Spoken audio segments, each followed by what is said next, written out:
Hi folks, welcome to Fig Tree Ministries. Before we begin our lesson today, we have a quick announcement to make. We've made a formal change to our weekly Bible study, and it's going to be moving to Tuesday evenings at 8 o'clock Eastern Time, 7 p.m. Central, and 5 p.m. West Coast Time. And with this change, what we want to do is also open up the study to those who would like to join live rather than watching the recording of the class on YouTube. Now, there's going to be a limited number of seats available of people who will be able to join the current class as it stands. So this Bible study will begin Tuesday, September 21st, and it's going to be a 10-week long study through the Gospel of Matthew. Now, we're currently working out the details for registration, and that will be through our website, figtreeteaching.com. But in the meantime, if you're interested in joining live, what you can do is you can sign up for our mailing list, the Fig Tree mailing list, and more information will be coming out as we get that formalized registration process completed. So we'll keep everybody informed through our mailing list. So once again, this is going to be an opportunity to join the Bible study live through the wonders of Zoom, of course. So you can save the date. It is Tuesday, September 21st. It'll be 8 p.m. East Coast time, 7 p.m. Central, and 5 p.m. West Coast. And this is going to be a 10-week long study through the Gospel of Matthew. And so as of right now, you can go to figtreeteaching.com, get our email communications, and then when we get the registration process formalized, we'll get that information out to you so you can sign up for the class. Until then, enjoy today's lesson. So we are on the second half of the story of Jesus walking on water. And I've already noticed that I have walking on water, and it's really walking on the sea. And we'll see that tonight when we look at Matthew. He uses the word sea specifically for Jesus, and then when he gets to Peter, he switches the word. So really this title should be walking on the sea, but we all know it in our modern expression as Jesus walking on water, so that's how we'll title it there. Okay, so this is actually the 19th in our series on the Sea of Galilee, so we're moving along through that nicely. And, of course, this is the Sea of Galilee right at sundown, so I guess what you call that a sunset cruise on the Sea of Galilee in one of the Jesus boats that they have for tourists. That'll be our background picture as the disciples are out on a ship, or on a ship. They're out in a boat as Jesus comes walking out to them on the sea. Now, what I'd like to do is start tonight, if you have your Bible, open up to Psalm 69. So we're going to start in Psalm 69. Just read a few verses, because all of the imagery that we looked at last week in part 1 is going to show up as David is talking about something that's the chaos that's erupting around him. So Psalm 69:1, you can find a lot of this imagery in the Psalms and, of course, the prophets and in the book of Job, but this is just one example. And I think you can even link something later in Psalm 69 to the story of Peter, and we'll do that later. But just look at the first few verses here. I'm just going to look at verse 1 through 4. So something is happening to David. So things for David are falling into disarray. They're destabilizing his life. So we know that chaotic events are inherently destabilizing. The structure, our inner structure, our soul, or to use the Greek word, psyche, it's like a structure, and when chaos comes around us, it destabilizes us. So chaotic events destabilize us, right? Biblical metaphor, as we've been looking at the past 2 weeks, or the last week and tonight, is water or a flood. So if we look at verse 1, save me, O God, for the waters have come up to my neck. Now, is David literally being swallowed by the waters? No, this is all metaphor. So he's working in the metaphor of the waters coming up to his neck. Verse 2, I sink in the miry depths where there is no foothold. So what's he looking for? He's looking for something solid to stand on. He needs a foothold. The things in his life are changing rapidly around him.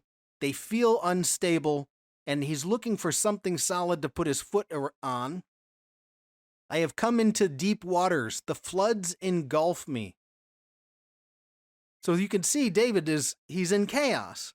Things around him have completely destabilized, and you can see how, to a human being, the metaphor of water, a flood, the depths, really powerful, because you can feel that in your own lives when things become destabilized and you don't feel like you're walking on solid footing. If we look at verse 3 and 4, I'm worn out calling for help. My throat is parched. My eyes fail looking for my God. Have you ever been there in that situation where things seem so uncertain, so chaotic that you feel like, where is God in that moment? I keep looking for my God and he's not there. And then this is the part that kind of blew my mind, because we just covered this a couple weeks ago. Look at verse 4. Those who hate me without reason. Now, a couple weeks ago, we were talking about the zealots. And there's an interpretation of the rabbis that say in 70 AD, when Jerusalem was destroyed, the reason God let the temple be destroyed was baseless hatred.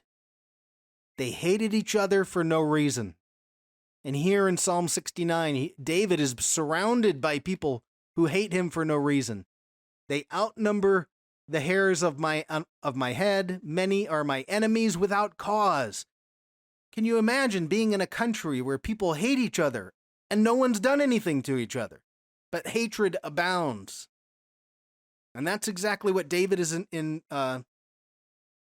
he's dealing with, and of course, that's what Jesus deals with too. So it goes on, I'm forced to restore what I did not steal.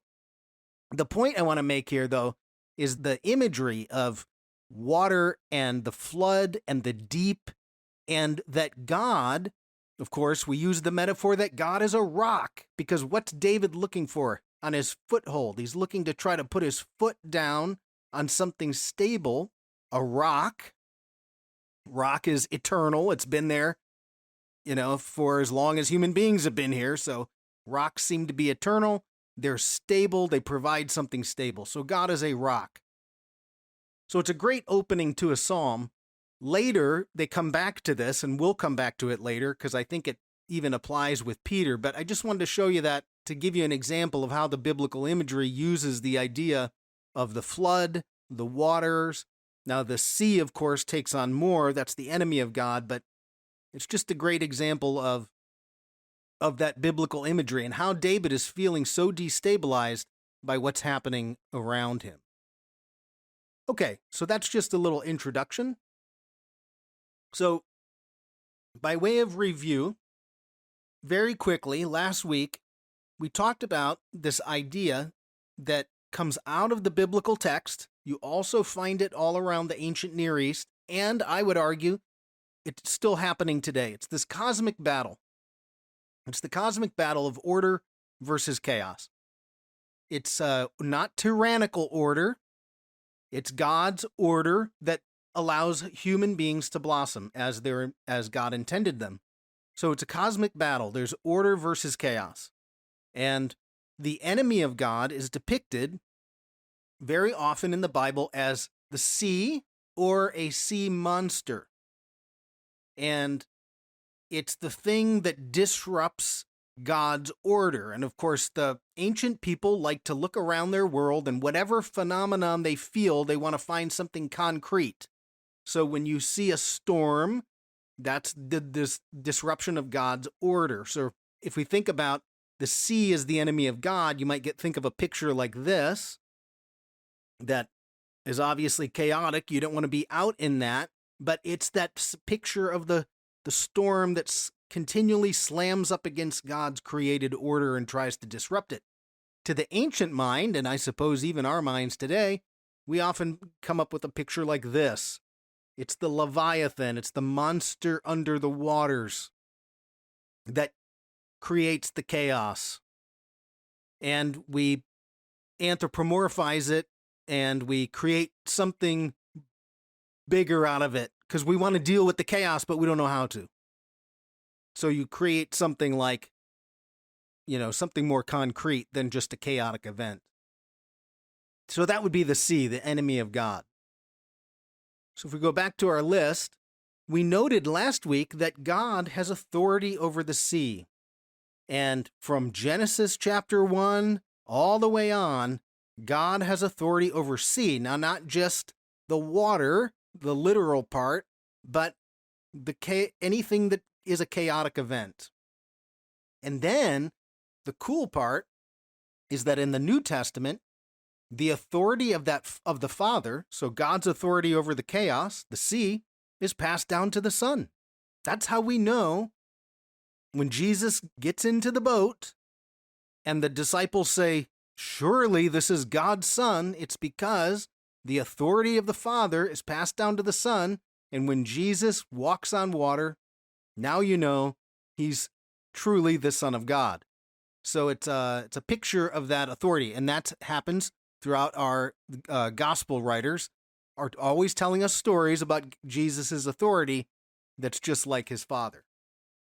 Okay, so that was all last week.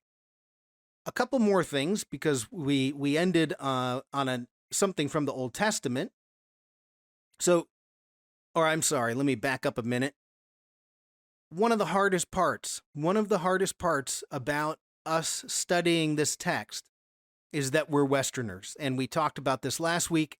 The idea that the moment you look at Jesus walking on water, you try to make it into some kind of physics equation. How is that working? And this is what everybody struggles with, at least in the Western mindset, because we're trying to solve the problem. And if I can't solve the problem of how he walked on water, then I throw the whole book away, is how many people feel about it. This is our Western mindset. Makes it very difficult to read the story, and we don't study it from the Eastern mindset, which is all symbolisms. Everything in their storytelling, everything in the pictures that they make is layered meaning. All the symbols carry multiple meanings. They interact with each other, and they tell a story in a way that's deeper than if you just do it on the surface.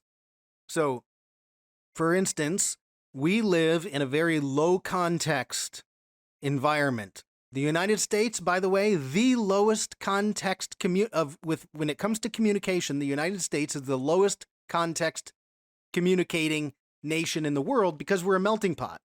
We don't share common expressions with all of the people around the world, so everybody has to speak and communicate on the surface level. Particularly when you go to the East. When you go to the East, it's high context. All of the meaning is layered into how the communication is going. There's a lot of symbolic meaning. It's layered underneath, and it's intentionally done that. The speaker knows he's doing it. The audience expects that type of communication. And so what happens when you get an Eastern document, you have to go underneath and look, because that's where the communication lies. And often what you're dealing with is this big metaphor, and that's what we're going to talk about today. I'm going to ask you to, as much as possible, and I know it's harder for some than others, to check our Western mindset at the door, check that at the door, and as much as possible, let's allow the symbols to speak. Allow the metaphor itself to emerge in a way that is very powerful when it does emerge. When we begin to see it, it's like our eyes open up and we can see something that we didn't see before.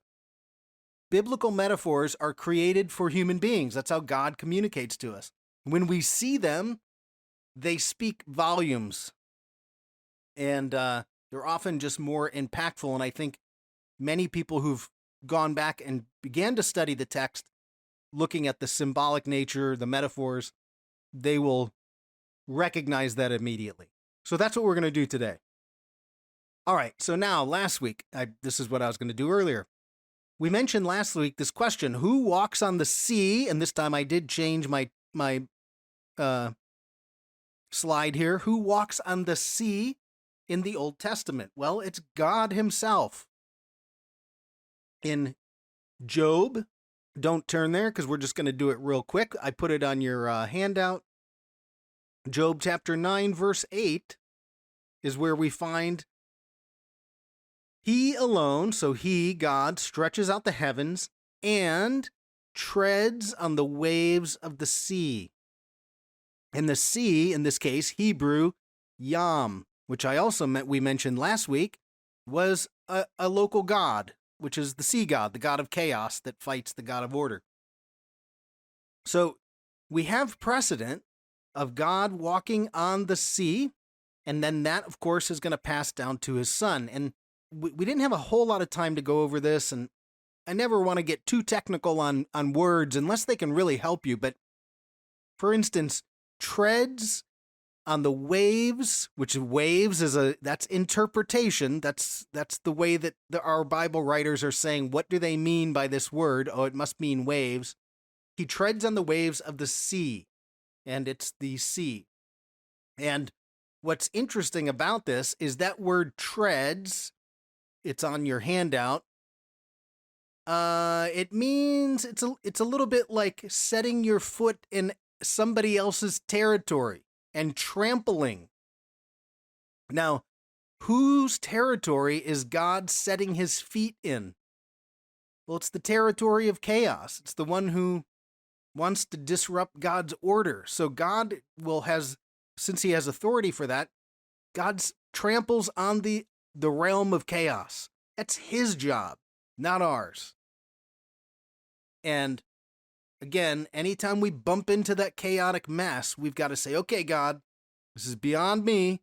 I'm going to rely on you to calm this place down because that's what I need. So, interesting word, treads. So it's not simply just walks, but treads. And then the word for waves, bamot, is where we get the word bema, like the bema seat. So it means high places. Now this is weird because if he said he treads on the high places of the sea, so what do the Bible interpreters do? Oh, well, what's a high place of the sea? What are they talking about? Oh, it must be the waves. But then it's got a double meaning because it treads on the high places of Yam, which is also a god. And high places is where people go to worship. So God will tread on the worship sites of the places that make chaos. That's what God does.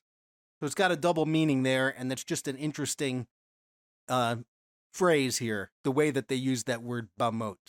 Okay, so now, if this is what God does, then when we see Jesus stroll out on the sea and the waves, what is he doing? Well, he is on top of that realm of chaos. And he has the authority now that's passed down from the Father.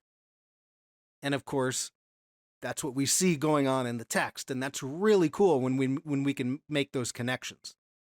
All right, so that was all last week. And now tonight, what we're going to do essentially is read Matthew. And so what I wanted you to do, go ahead and turn to Matthew 14, or if you want to, turn your handout over, because I also put the whole I put the whole thing on your handout with some notes to help us. And we're just going to go verse by verse because, when the Bible writers, they're very specific and they're inspired, right? So these words are important. And when words shift or particular words are used, we need to pay attention to that. I'm reminded of the phrase, I think it was Mark Twain.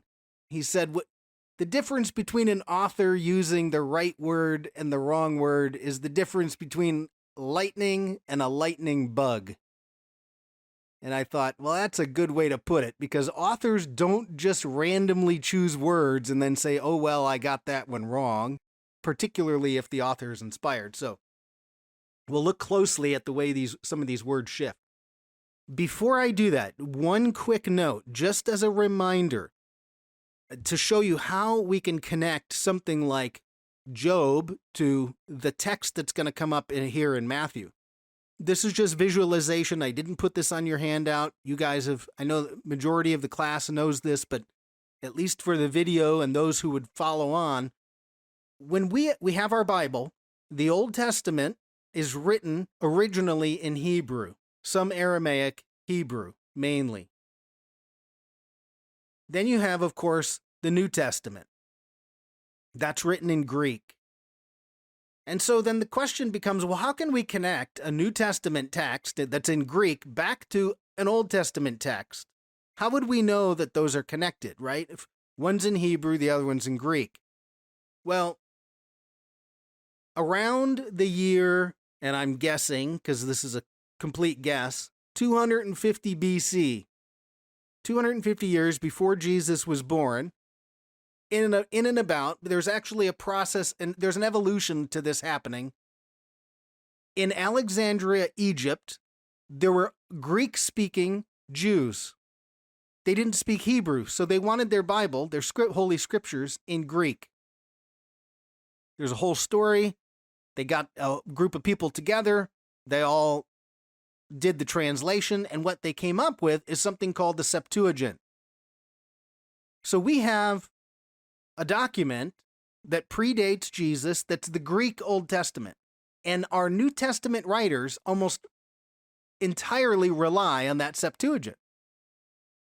Now, sometimes they're relying on an Aramaic translation, but often what they're doing is they pull a quote from the Old Testament, they go to their Septuagint, or what they would know in Greek, and then that's how it shows up in the New Testament. So, for instance, walking on the sea in Job, it's the same phrase that shows up in Matthew and Mark, and it's those particular Greek words. So you could go back to that Septuagint and say, well, what did Job say here? Are they the same words? And yep, sure enough, they are.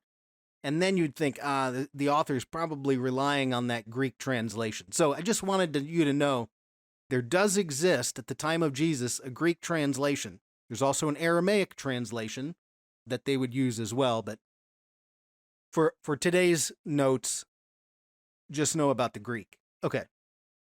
All right, so let's turn now. Matthew 14, this is 22 to 33. One thing to note, Matthew, Mark, and John tell the story of walking on water. Luke does not. For whatever reason, Luke decided to leave this story out. It's always told right after the feeding of the 5,000. In fact, Mark actually tells us, when you get to the end of it in Mark, he says, the disciples still didn't understand about the feeding of the bread. And you're like, what does the walking on the water have to do with the bread? Well, to Mark, he's connecting the two. So it's always told Jesus feeds 5,000, then the very next thing, walks on water. And they're connected somehow. So we should be trying to connect them in any way we can. Okay, verse 22. So when it says immediately afterwards, well, immediately after what? Well, immediately after feeding 5,000, he compelled the disciples to get in the boat and go ahead of him to the other side. Now, a couple notes just by the way, because everybody usually has a different Bible translation. In this particular case, I'm using the NASB, New American Standard. And I'm doing that because they go to a more literal compared to, say, the NIV or the New Living Translation, which is more contemporary.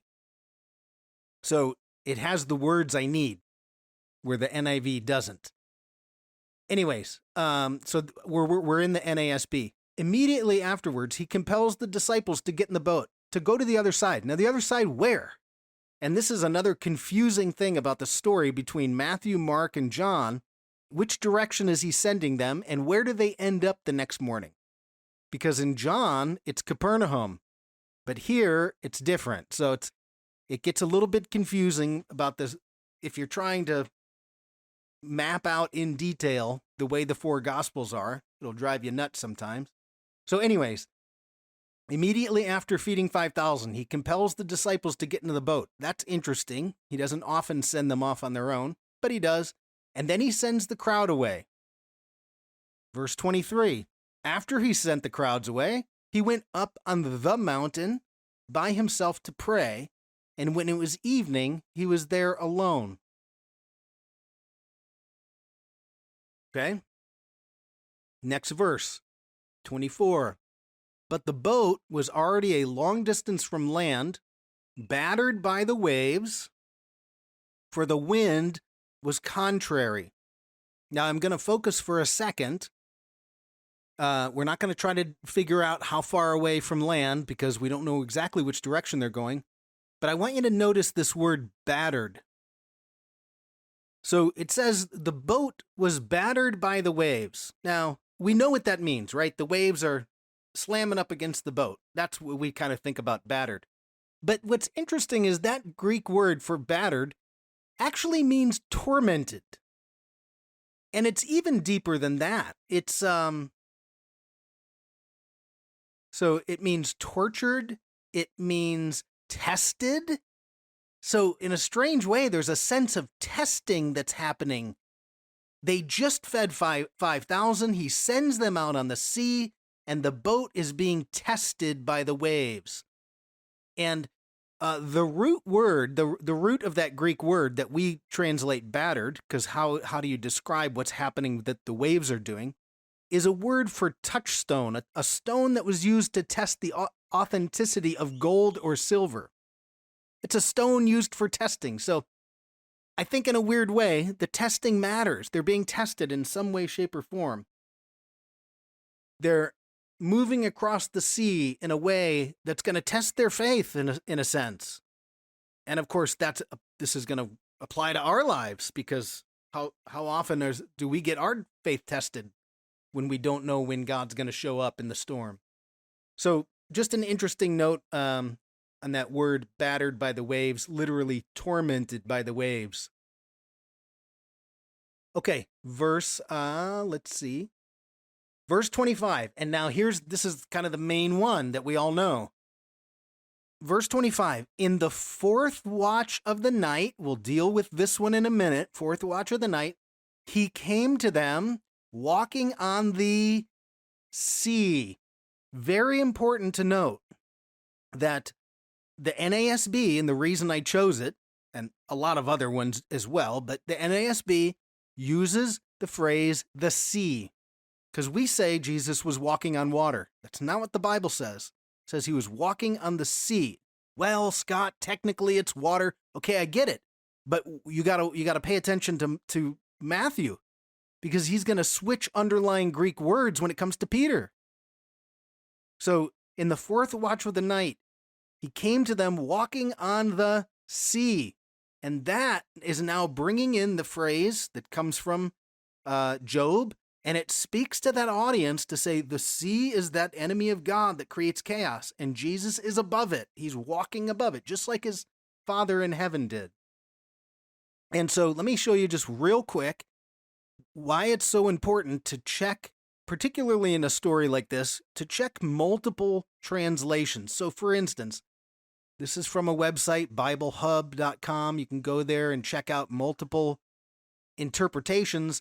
So at the top, the very top one, the New International Version, shortly before dawn, Jesus went out to them walking on the lake. Now, technically, it is a lake, so it's not wrong, but you're missing the sea, and to the untrained person, they just think, okay, he's walking on water, because that's kind of how we heard it. But now that you guys have been trained in the ancient Near East symbolism and biblical symbolism of sea, now you realize why it's important to say he's walking on the sea, because that brings in all of that imagery. The next one down, New Living Translation. He's walking on water, and that's kind of the way we think about, most people talk about Jesus walking on water. The rest of them, the ESV, the Berean Study Bible, the King James, sea, sea, sea, sea. So the majority of your Bibles will translate it sea, because it's the Greek word for sea. And it's the same Greek word that's used in the Septuagint for Job, or for the Old Testament Hebrew word yam. So anyways, not to beat this horse, but when you see lake or you see water, then, right, it's just there's a frustration. Yes, they're more contemporary, they're easier to read, but you often give something up There's no perfect translation of the Bible. Okay, let's go back to this then. It was the fourth watch of the night, and he came to them walking on the sea. What's up with the fourth watch of the night? Why that? Now, the first thing we have to realize is that in biblical times, the day is divided. Obviously, day and night, like we do. Daytime has 12 hours. So starting at 6 a.m., the first hour is 7. The second hour is 8 a.m. The third hour, 9 a.m. So your Bible says at the third hour, Jesus was nailed to the cross. Then you have the sixth hour is at noon. The ninth hour is 3 p.m. Your Bible says Jesus died at the ninth hour. Then you get to the nighttime, which starts at 6 p.m., and you divide it into 4 watches, 4 3-hour segments. First watch of the night, 6 to 9. Then, the military guys or the watchmen that are on the city wall switch. They rotate their duty. You don't leave the guy out there for too long or else he'll fall asleep. Second watch of the night, 9 p.m. to midnight. Third watch, midnight to 3. Fourth watch of the night, 3 to 6 a.m. Now, if immediately after feeding 5,000, he sends them out in a boat and start rowing, how long have the disciples been rowing? Well, he has to send them at least in the daylight because he's dismissing the crowd. It's at least 3 a.m. I mean, this is 9+ hours of rowing. That's a long time. Now, that's if we think about it just in the literal sense. But still, that's a long span of time for them to be rowing a boat. But let's go metaphorical. What's the darkest time of night? Yeah, I mean, we have that phrase, it is darkest before the dawn. Some people say 4 a.m. is the hour that's the darkest, right? So what is happening here? When does God show up when you're in the storm? He doesn't show up at the first watch of the night and say, no worries, I'll let you off the hook now. He goes, it's always at the moment that you think it's just about to end. You think all is lost, and then God shows up. And so God's timing seems to be the fourth watch of the night. And so does that lend to the story? They're in the darkest part of the night. They've been out there all night. You're tired, and you're just wondering when this is going to be over, and you don't know when God's going to show up. He shows up at exactly the moment he needs to show up. So the fourth watch of the night, it's late into the night. Okay, now let's go to the next verse. Verse 26. When the disciples saw him walking on the sea, so that's twice that Matthew tells you he's walking on the sea, they were terrified and said, it's a ghost. And they cried out in fear. Then, immediately, Jesus spoke to them saying, take courage, it is I. Do not be afraid, right? There's that command from God. When you're in the midst of the chaos, God's going to say, do not fear. I'm with you. Now, if we read it in Mark, it says that Jesus is watching them.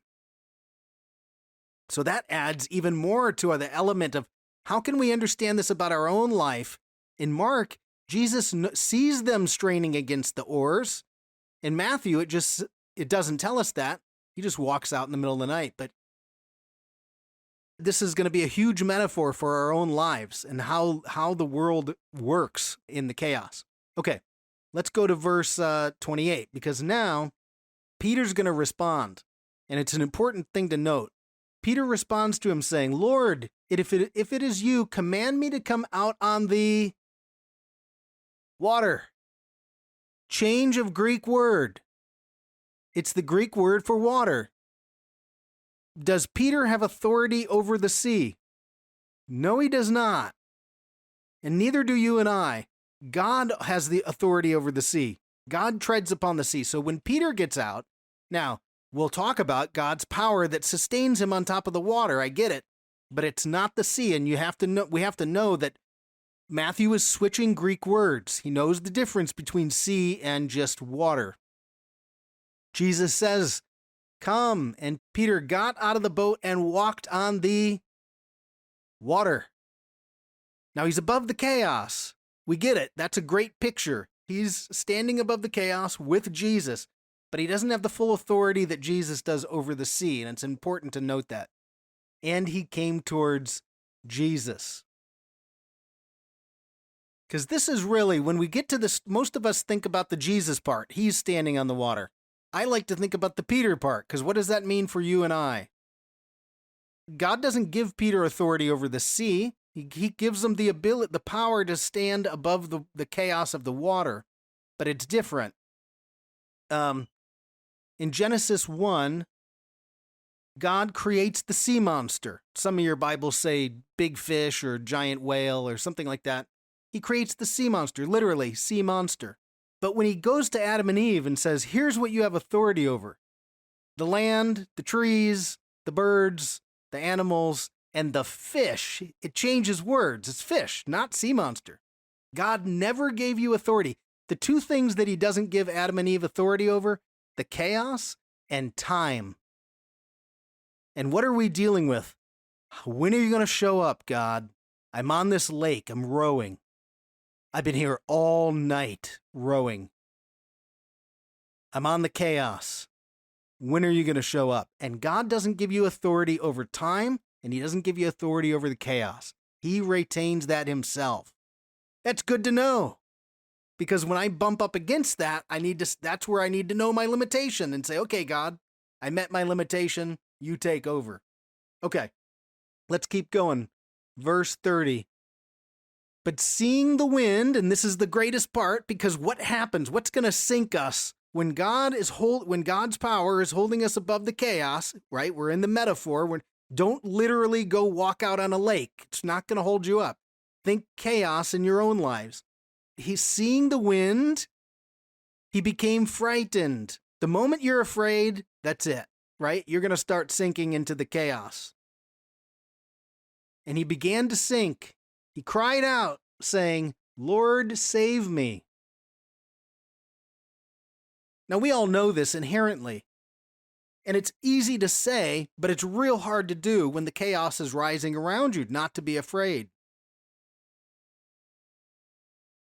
But fear is the thing that will sink us. Now, I'm just going to do this real quick, and I'm watching the time, and I just want to show you real quick, because Psalm 69 starts out with David in the waters and the depths, right? But there's a little piece in here that fits what's going on with Peter. It's Psalm 69, and it's 13 to 15. I'm just going to read it real quick, but listen to where Peter's at in this. I pray to you, Lord, in the time of your favor and your great love, O God, answer me with your sure salvation. Lord, save me, right? Rescue me from the mire. Do not let me sink. There's Peter. He's sinking into there's so many stories in the New Testament. They have an outline in the Psalms. It's pretty amazing. Rescue me from the mire. Don't let me sink. Now watch what happens here. There's the phrase I'm looking for. Don't let me sink. Deliver me from those who hate me. Oh, by the way, those people are just like the deep waters. They're creating the chaos. And then he goes right back to the waters. Don't let the flood waters engulf me, or the depths swallow me up, or the pit close its mouth over to me. Anyways, just reminds me of Peter. You're sinking, and you cry out for salvation, and God reaches down and grabs your hand.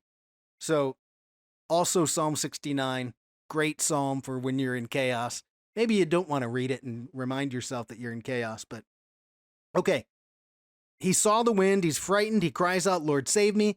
Immediately Jesus reached out with his hand, took hold of him, and said, "You of little faith, why did you doubt?" Now here's the tough question. Why did you doubt what? He doesn't doubt Jesus. Jesus is still standing on the water. He doesn't doubt the existence of God or that. What does he doubt? And this is a tough one, because we tend to want to interpret it. And let me show you one example of a poor interpretation. And I'm sorry if you have the New Living Translation, but it's the example of a poor. It says, Jesus reached out and grabbed him. You have little faith. Why did you doubt? And they insert the word me. That's not in the text. But we tend to think he's somehow doubting Jesus. No, Jesus is still standing on the water. All the other ones, it's just doubt. Why did you doubt? And then I like this one because I'll show you the definition in a minute. Why did you waver? That's the key right there. What's Peter wavering? We'll get there in a minute, but it's the definition of the word. We think of doubt as maybe, does God exist? Or I doubt Jesus, something about it we doubt. But I think here it's more of it's a hesitation. It's a wavering. Do I take the next step or not? Is the water going to hold me? Does God power going to keep me above the water? Right? Have you ever been faced with chaos and you're afraid to take a step forward because you don't know if God's going to meet you in the step? It's a wavering. So I put this on your handout. This word that we're looking at, why do you doubt? It actually means double standing. Why do you have a double stance?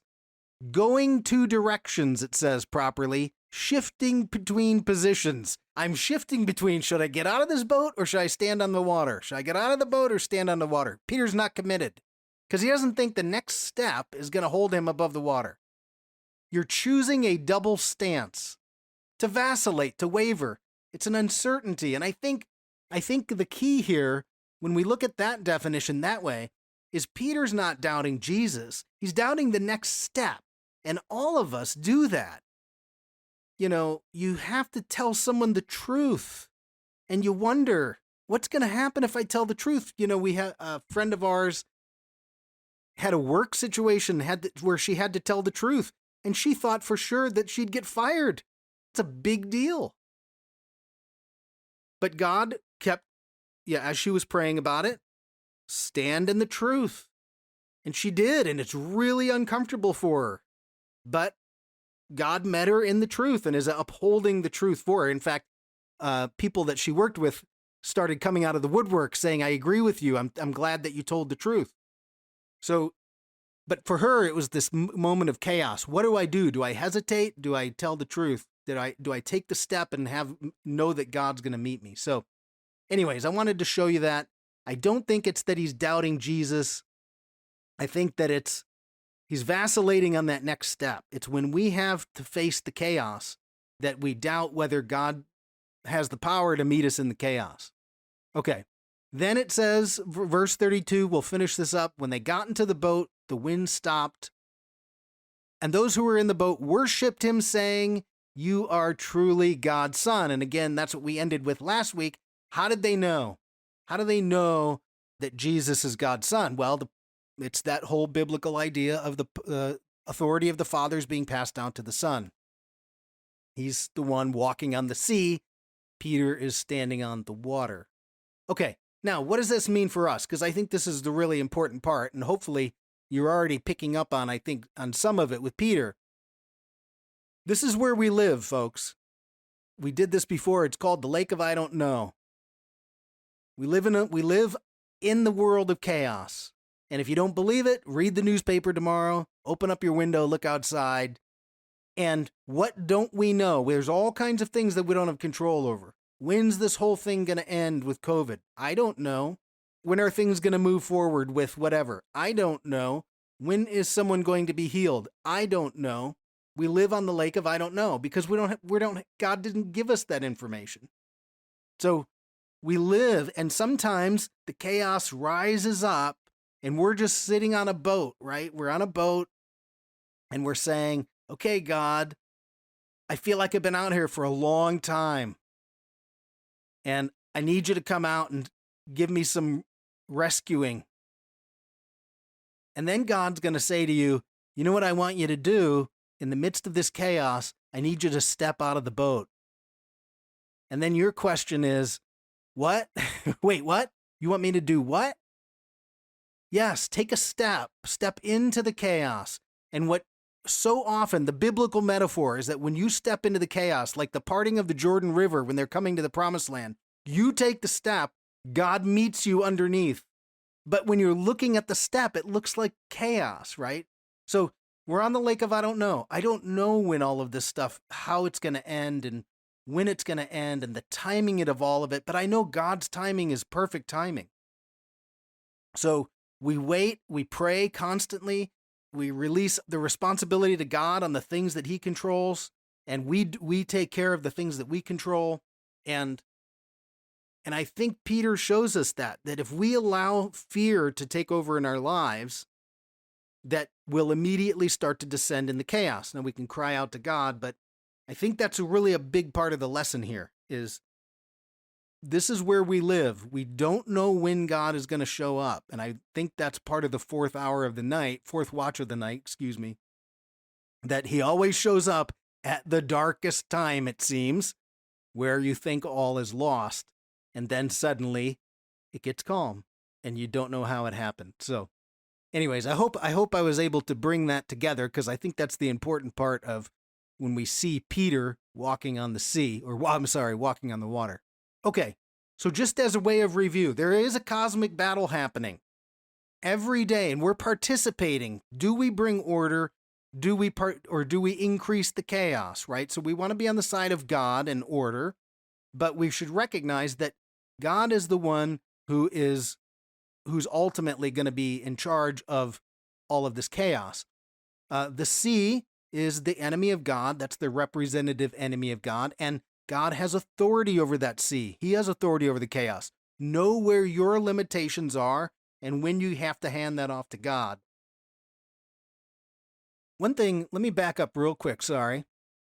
One thing we talked about the lake of I don't know a couple years ago. One thing I find really important is if you can recognize that you are actually sitting on the lake of I don't know. Sometimes when we feel overwhelmed, we don't feel that we're in a solid position. And what I like about it is I'll, write out a prayer and I'll say, okay, God, I'm on the lake of I don't know. I'll even draw a little picture of a boat and me sitting in the boat. And what it does is it puts me somewhere. Sure, I'm on the lake of I don't know. I don't know the answer, but at least I'm somewhere. And I feel a little bit better about being somewhere than cast about nowhere.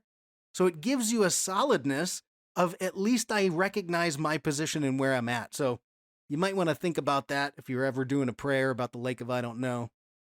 Pretty much every day, I think, I'm on the lake of I don't know. In some way, shape, or form. Okay, God has authority over the sea. The authority of the Father is passed down to the Son. Jesus then, therefore, is the Son of God. And then what happens with us is we don't get that authority over the chaos, but the power of God can sustain us through the chaos. That's the Peter piece. That he's wavering. He doesn't quite understand that God's power is able to keep him above the chaos. And of course, this is much easier said than done as we're all sitting here calmly in our Zoom boxes.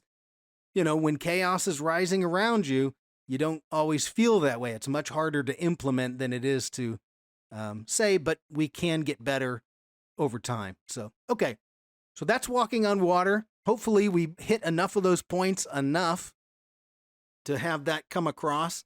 What we're going to do next week is we're going to go to this. There's a piece where Jesus is the woes. Woe to the cities, Bethsaida, Capernaum. We want to look at those woes, what Jesus is talking about. So we'll go from walking on water to the woes. So let me go ahead and stop the share.